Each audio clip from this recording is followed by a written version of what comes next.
Hi friends, అందరికీ నమస్కారం. Fair value gap అంటే ఏంటనేది మీ అందరికీ తెలిసిందే. మళ్ళొకసారి చెప్పుకుందాం. ఏం లేదండి, మార్కెట్ అప్ సైడ్ వెళ్తున్నప్పుడు ఫస్ట్ క్యాండిల్ యొక్క హైని మార్క్ చేసుకుంటాం. దేంటంటే ఫస్ట్ క్యాండిల్ యొక్క హైని మార్క్ చేసుకుంటాం. తర్వాత ఒక మిడిల్ ఒక క్యాండిల్ వదిలిపెట్టి థర్డ్ క్యాండిల్ యొక్క లోని మార్క్ చేసుకుంటాం.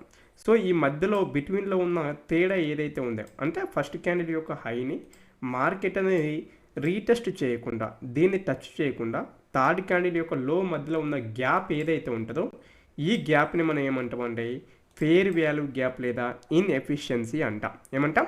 ఇన్ఎఫిషియన్సీ అంటాం, సింపుల్గా చెప్పుకోవాలి అంటే. ఒకవేళ ఈ క్యాండిల్ కనుక, అంటే ఈ రిజెక్షన్ వీక్ ఏదైతే ఉందో ఈ ఫస్ట్ క్యాండిల్ యొక్క హైని టచ్ చేస్తే దీన్ని ఫెయిర్ వాల్యూ గ్యాప్గా మనము కన్సిడర్ చేయము బై సైడ్ చూసినప్పుడు. అదేవిధంగా మార్కెట్ కిందికి ఫాలో అవుతున్నప్పుడు ఏంటది ఫస్ట్ రెడ్ క్యాండిల్ యొక్క లోని, అంటే ఫస్ట్ రెడ్ క్యాండిల్ యొక్క లోని మార్క్ చేసుకుంటాం. లో అంటే విక్కే ఉండాల్సిన అవసరం లేదు, మార్కెట్లో దాని యొక్క క్లోజ్ పాయింట్ ఉన్నా ఓకే. ఏది ఏంటది లో లెవెల్లో ఉంటే దాన్ని మార్క్ అనేది చేసుకుంటాం. తర్వాత సెకండ్ క్యాండిల్ని కంప్లీట్గా అవాయిడ్ చేస్తాం. థర్డ్ క్యాండిల్ యొక్క హై ఏదైతే ఉంటుందో దాన్ని మనం ఏమంటాం అంటే ఏంటది ఈ మధ్య ఉన్న గ్యాప్ని మనం ఏమంటాం ఫెయిర్ వాల్యూ గ్యాప్ అంటాం. ఏమంటాం? ఫెయిర్ వాల్యూ గ్యాప్ లేదా ఇన్ఎఫిషియన్సీ అంటాం. సో ఈ మెథడ్ని యూజ్ చేసి మనం ఏం చేయవచ్చు, రెండు రకాలైన ట్రేడ్స్ అనేది యూజ్ చేయవచ్చు. మీరు యూట్యూబ్లో చూసినప్పుడు ఏముంటుంది అనే విషయాన్ని ఫస్ట్ ఇక్కడ డిస్కషన్ చేయడానికి ప్రయత్నం చేస్తున్నాం. సో మార్కెట్లో ఈ విధంగా మీదికి వెళ్తున్నప్పుడు ఈ జోన్ ఖర్చుతో ఇమ్మీడియట్గా బై చేయమని చెప్తారు. ఇది 100% రాంగ్. ఈ జోన్కి వచ్చినాక ఎప్పుడు ట్రేడ్ చేయాలి, ఏం చేయాలనే విషయాలను రీప్లే బార్ పెట్టి ఎక్స్ప్లెయిన్ చేసుకుందాం. అంటే ఈ విధంగా మార్కెట్ అంటే మీదికి వెళ్ళి ఈ విధంగా రివర్సల్ వచ్చినప్పుడు బై చేయడం కాదు, ఇక్కడికి వచ్చిన తర్వాత మనం సెల్ సైడ్ ఎంట్రీస్ని కూడా ప్లాన్ అనేది చేసుకోవచ్చు. ఎలా చేసుకోవాలి అనే విషయాల గురించి ఈ వీడియోలో వివరణాత్మకంగా తెలుసుకుందాం. ఫ్రెండ్స్, ఇక్కడ నేను ఏం చేస్తున్నాను, రీప్లే బార్ పెట్టి ఒక డేది ఎక్స్ప్లెయిన్ చేసుకోవడానికి ప్రయత్నం చేద్దాం. మార్కెట్ అని మీదికి వెళ్ళింది, కిందికి వెళ్తే తప్పనిసరిగా మార్కెట్ అనేది ఏం చేయాలండి, ఒక బీఓఎస్ని క్రియేట్ చేయడానికి ప్రయత్నం చేయాలి. సో ఎక్కడ కూడా ఒక బీఓఎస్ అనేది క్రియేట్ కాలేదు, ఆ విషయాన్ని గుర్తుంచుకోండి. మార్కెట్ ఎప్పుడైతే ఒక బీఓఎస్ని క్రియేట్ చేస్తుందో ఆ సందర్భంలో మాత్రమే మనం ఏం చేస్తాం, ఫెయిర్ వాల్యూ గ్యాప్ను ఐడెంటిఫై చేద్దాం. అంటే మార్కెట్ గతంలో ఉన్న హైని కానీ లోన్ కానీ క్రియేట్ చేయాలి. ఇక్కడ మార్కెట్ ఏమైంది, కింది సైడ్ వరుస కంటిన్యూషన్గా ఫాల్ అయింది. ఫాల్ అయినప్పుడు మనం ఒక ఫెయిర్ వాల్యూ గ్యాప్ని సెల్ సైడ్ ఐడెంటిఫై చేయాలంటే ఏం చేయాలి, మార్కెట్ ఎక్కడైతే ఫాలింగ్ నుండి అంటే ఫాల్ కావడానికి ప్రయత్నం చేసిందో ఆ ఫస్ట్ క్యాండిల్ యొక్క లోని తర్వాత ఒక క్యాండిల్ని వదిలిపెట్టి థర్డ్ క్యాండిల్ యొక్క హైని మార్క్ చేసుకోవాలి. ఈ మార్క్ చేసుకున్న లెవెల్ ఏదైతే ఉంటుందో దీన్నే మనం ఏమంటాం అంటే ఫెయిర్ వాల్యూ గ్యాప్ అంటాం. చాలామంది యూట్యూబ్లలో ఏం చెప్తుంటారు, ఈ ఫెయిర్ వాల్యూ గ్యాప్ ఏదైతే లెవెల్ ఉందో ఇందులోకి వచ్చిన తర్వాత 50% ఖర్చులతోటే అడ్డిగుడ్డిగా ట్రేడ్ తీసుకోమని, తర్వాత ఈ క్యాండిల్ హైలో స్టాప్ లాస్ పెట్టుకోమని చెప్తూ ఉంటారు. అది 100% రాంగ్. మరి ఎప్పుడు ట్రేడ్ చేయాలి, ఎలా ట్రేడ్ చేయాలి అనే విషయాలను ఇక్కడ చూద్దాం. సో మార్కెట్ ఏంటది ఎంత కిందికన్నా వెళ్ళని అంటే ఏదైతే ఒక స్ట్రాంగ్ ఫెయిర్ వాల్యూ గ్యాప్ ఉన్నదో దానికి మాత్రమే మనం అత్యధిక ఇంపార్టెన్స్ ఇవ్వాలి. మార్కెట్ ఈ విధంగా కిందికి వెళ్తున్న క్రమంలో అంటే ఇప్పుడు ఇక్కడ కిందికి వెళ్తుంది కదా, సో ఇది థర్డ్ క్యాండిల్ హైగా, ఇది ఫస్ట్ క్యాండిల్ లోగా, ఇది కూడా ఒక ఫెయిర్ వాల్యూ గ్యాప్గా మనకు యాక్ట్ అనేది చేస్తుంది. బట్ ఇలా 2-3 ఫెయిర్ వాల్యూ గ్యాప్స్ ఉన్నప్పుడు ఏమి యూజ్ చేయాలనే విషయం గురించి ఇక్కడ డిస్కషన్ చేద్దాం ఫస్ట్. సో ఈ విధంగా ఎన్ని ఫెయిర్ వాల్యూ గ్యాప్స్ అని ఉన్నాయి అండి, మార్కెట్ కింద నుండి మీదకి రివర్సల్ అవుతున్నప్పుడు ఏ లెవెల్ అండి, రిటర్న్లో 50% ఎబో మీద ఉన్న ఫెయిర్ వాల్యూ గ్యాప్స్కు మాత్రమే మనం ఇంపార్టెన్స్ ఇవ్వాలి. 50% బిలో ఉన్న ఫెయిర్ వాల్యూ గ్యాప్స్కి మనం ఇంపార్టెన్స్ ఇవ్వాల్సిన అవసరం అనేది లేదు. క్లారిటీగా అర్థమైంది కదా. కింద ఉన్న ఈ ఫెయిర్ వాల్యూ గ్యాప్ని ఎందుకు మనం ఇగ్నోర్ చేస్తున్నాం అంటే ఈ ఫెయిర్ వాల్యూ గ్యాప్ని ఎందుకు ఇగ్నోర్ చేస్తున్నాం అనే పాయింట్ని అర్థం చేసుకోండి. ఓకే, నెక్స్ట్ మార్కెట్ ఈ లెవెల్లోకి వచ్చిన తర్వాత తప్పనిసరిగా ఇక్కడ ఏం చేయాలి మార్కెట్ అనే విషయాన్ని కనుక చూసినట్లయితే ఈ లెవెల్లో candle colour is not important. అంటే candle colour not important. Market అన్నది హయ్యర్ లెవెల్లో ఏంటది మనం చూస్తూ ఉంటాం, హయ్యర్ లెవెల్ రిజెక్షన్ వీక్ ఉన్న క్యాండిల్ అనేది తప్పనిసరిగా ఫామ్ కావాలి. ఒకవేళ ఫామ్ కాని సందర్భంలో ఉన్నప్పుడైతే మార్కెట్ అప్ సైడ్ వెళ్తున్న క్రమంలో కంటిన్యూషన్ సంబంధించిన మెథడ్, దీన్ని రివర్సల్ మెథడ్ కూడా చెప్పడానికి ప్రయత్నం చేస్తాను. ఎప్పుడైతే ఇలా కంప్లీట్గా ఏంటది బేరిష్ క్యాండిల్ ఫామ్ అవుతుందో, అంటే కంప్లీట్ క్యాండిల్ కవర్ చేసి రెడ్ క్యాండిల్ ఫామ్ అవుతుందో ఆ సందర్భంలో మాత్రమే మనం ఎంట్రీ తీసుకోవడానికి ప్రయత్నం అనేది చేయాలి. ఇంకొక విషయాన్ని కనుక మనం చూసినట్లయితే ఏదైతే ఫెయిర్ వాల్యూ గ్యాప్ ఉందో, అంటే మనం ఏదైతే ఎఫిషియన్సీని ఐడెంటిఫై చేసినామో ఈ లెవెల్లోకి మార్కెట్ ఎప్పుడైతే ప్రవేశించి కంప్లీట్గా ఏదైతే ఫేర్ వాల్యూ గ్యాప్ యొక్క చివరి క్యాండిల్ యొక్క హై కింద ఒక క్యాండిల్ క్లోజ్ అయినప్పుడు కూడా మనం ఎంట్రీని ప్లాన్ అనేది చేసుకోవచ్చు. ఇక్కడ ఉన్న అన్ని మెథడ్స్ని చెప్పడానికి ప్రయత్నం చేస్తున్నాను. ఇదంతా కూడా మీకు ఎక్కడ అందుబాటులో ఉండడానికి అవకాశం ఉంటుందండి, యూట్యూబ్లో అందుబాటులో ఉండడానికి అవకాశం ఉంటుంది. సో ఇక్కడ ఏమైంది, మనం చెప్పుకున్న ప్రకారం ఇక్కడ ఎంట్రీ అనేది వచ్చింది. ఏమొచ్చింది, ఎంట్రీ అనేది వచ్చింది. ఈ క్యాండిల్ లోలో ఎంట్రీ, ఈ క్యాండిల్ హైలో స్టాప్ లాస్. ఇక్కడ నుండి ఇక్కడికి ఎంత అయితే ఉందో, ఈ రేంజ్ ఎంత అయితే ఉందో ఆ రేంజ్కు సంబంధించిన 1:1 మినిమం టార్గెట్ అనేది పెట్టుకోవాలి. సో ఇక్కడ కనుక మనం చూసినట్లయితే ఇక్కడ 100 పాయింట్లు ఉంది. మనకి ఎన్ని పాయింట్ టార్గెట్ అండి, 100 పాయింట్లు టార్గెట్. ఓకే, మార్కెట్ ఏం చేసిందనే విషయాన్ని చూద్దాం. So either stop loss or either target, wait and see market ఏం చేస్తుంది అనే విషయాన్ని చూద్దాం. సో మార్కెట్లో సబ్జెక్ట్ అనేది వెరీ వెరీ ఇంపార్టెంట్. అంటే సబ్జెక్ట్ అనేది వెరీ వెరీ ఇంపార్టెంట్. ఆ సబ్జెక్ట్ ఫుల్ఫిల్ అయ్యేదాకా చూడాలి.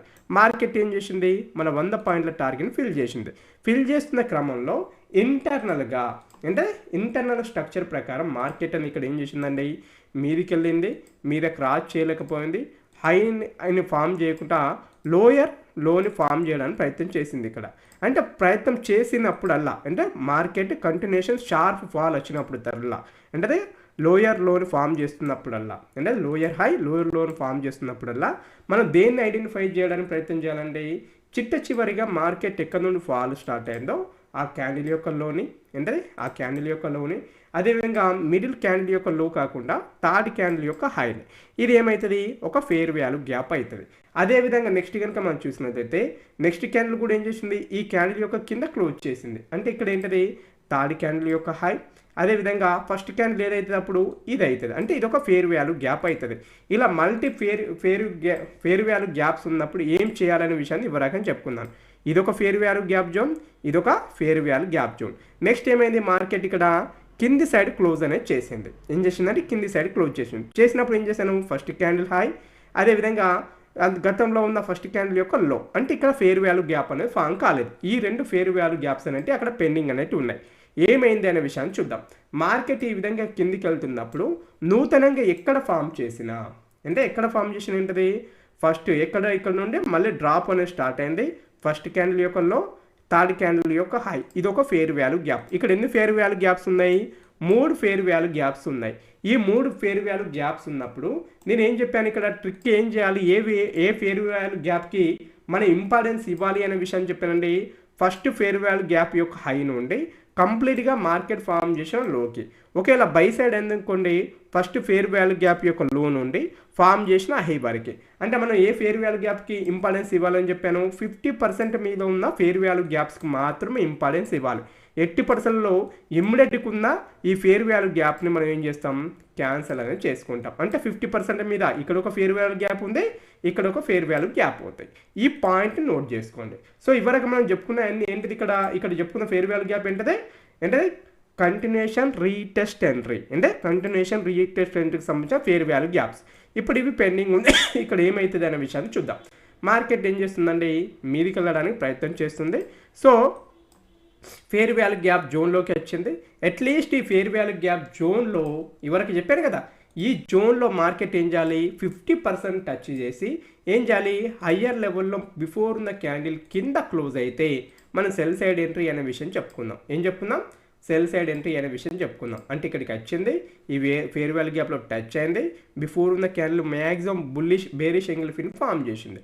సో చేసింది కనుక ఇక్కడ ఎంట్రీ, ఈ క్యాండిల్ హైలో స్టాప్ లాస్, ఇక్కడ నుండి ఇక్కడికి మనకు డబ్బులు అనేది ఇచ్చింది. ఏమి ఇచ్చిందని మార్కెట్ డబ్బులు ఇచ్చేసింది. ఇచ్చేసినాక ఇప్పుడు ఏం చేయాలి, మార్కెట్ మళ్ళీ ఒక నూతన ఫేర్ వాల్యూ గ్యాప్ను ఐడెంటిఫై చేయాలంటే ఏంటది, గతంలో ఉన్న సింగిల్ లో కిందనే మార్కెట్ అనేది క్లోజ్ చేయవలసిన ఆవశ్యకత అనేది ఉంది. మార్కెట్ అనేది క్లోజ్ చేయలేదు. ఎక్కడ ఫేర్ వాల్యూ గ్యాప్ అనేది పెండింగ్ ఉంది, ఈ హయ్యర్ లెవెల్లో ఫేర్ వాల్యూ గ్యాప్ అనేది పెండింగ్ ఉంది. ఆ పాయింట్ గుర్తుంచుకోండి. ఓకే, ఇప్పుడు ఇక్కడ గుర్తుంచుకోవాల్సిన విషయం ఏంటిది, గతంలో ఉన్న ఫేర్ వాల్యూ గ్యాప్లోకి వెళ్ళింది, ఇక్కడ రెడ్ క్యాండిల్ ఫామ్ అయ్యింది. నేను ఏం చెప్పాను, ఫస్ట్ రూల్ ఏం చెప్పాను, బిఫోర్ ఉన్న క్యాండిల్ ఏదైతే ఉందో దాంట్లో 50% కంటే కింద క్లోజ్ చేయాలి, హయ్యర్ లెవెల్లో రిజెక్షన్ క్యాండిల్ అయినప్పుడు, లేకుంటే ఎంటైర్ ఈ క్యాండిల్లో ఏంటది డీసెంట్గా ఇలా రెడ్ క్యాండిల్ అనేది క్లోజ్ చేయాలి. క్లోజ్ చేయకుండా మార్కెట్ అనేది ఈ ఫేర్ వాల్యూ గ్యాప్ని రెస్పెక్ట్ చేస్తూ, అంటే ఇక్కడ ఉన్న ఫేర్ వాల్యూ గ్యాప్ మీద క్లోజ్ అయిన ఇమ్మీడియట్గా మనం ఏం చేస్తాం, ఈ ఫేర్ వాల్యూ గ్యాప్ అనేది ఏమవుతుంది, ఇన్వాలిడ్ అవుతుంది. ఏమవుతుంది, ఇన్వాలిడ్ అవుతుంది. ఇలా ఇన్వాలిడ్ అయినప్పుడు మార్కెట్ అనేది మీదికి వెళ్ళి దీని మీద ఒక డీసెంట్ క్యాండిల్ క్లోజ్ అయ్యి దీన్ని ఏమంటారు, reversal fair value gap close అయ్యి ఒక రెడ్ క్యాండిల్ ఫామ్ అయ్యి ఈ రెడ్ క్యాండిల్ మీద డీసెంట్గా ఎప్పుడైతే ఒక గ్రీన్ క్యాండిల్ క్లోజ్ అయిందో, లేకుంటే ఆ బాడీ మొత్తం మీద ఒక డీసెంట్ క్యాండిల్ క్లోజ్ అయిందో, ఇక్కడ మనం ఏం చేస్తాం, కంటిన్యూషన్ లేకుంటే ఇమ్మీడియట్ రివర్సల్ అంటే రివర్సల్ ఫేర్ వాల్యూ ప్రకారం మనం ట్రేడ్ అనేది చేస్తాం. సో అక్కడ ఏమైనట్టు మార్కెట్ డైరెక్షన్ చేసుకొని అప్ సైడ్ మూమెంట్ అనేది తీసుకున్నట్టు క్లారిటీగా క్లియర్గా చాలా మందికి అర్థమైందని భావిస్తున్నా. సో ఆ పాయింట్ని మీరు అర్థం చేసుకోవడానికి ప్రయత్నం చేయాలి. చివరిగా ఫస్ట్ ఫామ్ అయిన ఫేర్ వాల్యూ గ్యాప్ ఏది, ఇక్కడ ఇది. సో ఇక్కడ ఇది ఈ లెవెల్ మధ్యకి వచ్చింది మార్కెట్. ఓకే, ఇక్కడ ఉన్నది కదా. సో వచ్చింది ఈ ఫేర్ వాల్యూ గ్యాప్ మీద క్లోజ్ అయ్యి బిఫోర్ ఉన్న దేని మీద క్లోజ్ కావాలని చెప్పాను, రెడ్ క్యాండిల్ మీద క్లోజ్ అయ్యి రిటర్న్లో ఒక రెడ్ క్యాండిల్ ఫామ్ అయ్యి ఈ రెడ్ క్యాండిల్ మీద క్లోజ్ చేస్తే రిటర్న్ ఫేర్ వాల్యూ గ్యాప్ ప్రకారం మనం ఎంట్రీ అనేది ప్లాన్ చేస్తాం. ఇక్కడ మన స్టాప్ లాస్. సో దాని ప్రకారం మార్కెట్ ఏం చేసింది, డబ్బులు అనేది ఇవ్వడం జరిగింది. 1-2 సార్లు ఈ వీడియో చూడడానికి ప్రయత్నం చేయండి. ఈ వీడియో కనుక మీకు నచ్చినట్లయితే లైక్ చేయండి, సబ్స్క్రైబ్ చేయండి, ఫ్రెండ్స్ అండ్ ఫ్యామిలీ మెంబర్కి షేర్ చేయండి. జై హింద్, శుభదినం.